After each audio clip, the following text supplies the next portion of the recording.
ரீசெண்டாக ஒரு ஆர்டிக்கலில் மலேசியாவில் ஏஐயில் தெய்வச்சிலை ஒன்று இன்ட்ரொடியூஸ் பண்ண போகிறாங்கன்னு வாசித்தேங்க. ஆக்சுவலாக எனக்கு என்ன சொல்கிறதுனே தெரில.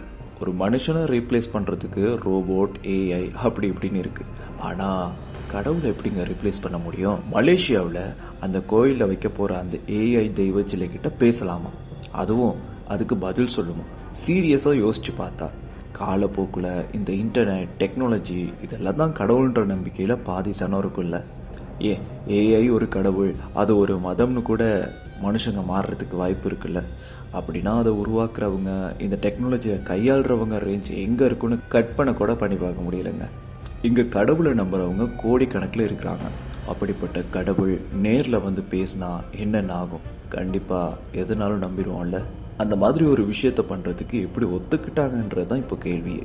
இப்போ பாருங்கள், ஏஐயில் கடவுளை கொண்டு வந்து நம்ம வேண்டுதல்களுக்கு ஏற்ற மாதிரி ரெஸ்பான்ஸ் பண்ணுற மாதிரி பண்ணிட்டா, அதாவது நம்மளோட மோட்டிவேஷனாக பேசிட்டா, அது சொல்கிறபடி நம்ம நடப்போம். அப்புறம் அந்த கடவுளை போக போக நம்ப ஆரம்பித்து முழுசாக தெய்வமாக அதை நினச்சிருவோம். கொஞ்சம் நஞ்சமாக மிஞ்சி போயிருக்கிற அத்தனை சம்பிரதாயங்களும் காணாமல் போயிடும். மொத்த உலகமும் இன்டர்நெட்டை கடவுளாக நினைக்கும்.